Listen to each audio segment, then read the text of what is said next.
مولاي رشيد كان حتى العشيه كان تيجمعنا، تيقول لنا كل واحد ستفوا لي قدام حدا البيرو ديالي وقولوا لي شحال صورتوا ديال الشواهد. راه حسبت لكم كل واحد درت ليه شحال من شهاده، درت ليه شحال من العدد ديال الشواهد اللي لسيني، ها هما البحوث ديالكم هما عندي.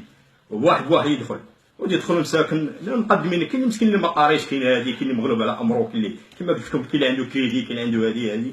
تيقول لي سعد قايد صورت 200 درهم، تقول ليه خذ 100 درهم وخلي لك 100 درهم، خذ 100 درهم وخلي لي 100 درهم. تيجي لاخر تا هو شحال صورتي؟ 500 درهم. سعد القايد خذ 4000 ريال، راه لي 6000 ريال. وتا العشيه الثانيه عاد شي يدير ثاني واحد شي حاجه ديال الليل، صحاب بلا حشواي تيتموجين. بغيت القايد، بغيت القايد. وتقول لك شوف المقدم، ما تخاف حتى شي حاجه، انا المسؤول وانا اللي مخدمك، وانا اللي تقرير بك انت عندك كعاون سلطه. انا اللي قلت لهم هذا ما صلحش ليا، مزيان خدام مزيان، والله يجزيك بخير وخدموا معايا مزيان وما تخموا حتى شي حاجه.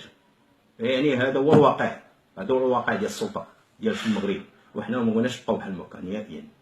وتعاونوا معنا، الله يجازيكم بخير يا ايها المواطنين، تعاونوا معنا. الناس كيشكروك على الكلام ديالك كامل اللي قلتي خالد.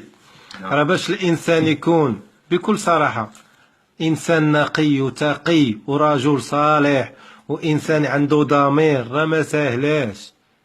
راه هاد الكلام اللي كتقول فيه راه بصراحه راه رائع وجميل، وهذا الكلام راه هو اللي لو بزاف الناس يقولوا بحاله بلاد غير زيد لقدام. هاد القيد دابا اللي قلتي لينا لا اله الا الله، يعني اش غنقول لك؟ مستغل ديك السلطه ديالو. غندوزك دابا سؤال اخر ديال رشيد الرامي. رشيد الرامي قال لك راه كاينين اخويا، قال لك راه ما كيدويش عليك انت، قال لك كاينين بعض اعوان السلطه، قال لك عندهم طوموبيلات كات وعندهم قهاوي. اش غنقولوا فيها هادي؟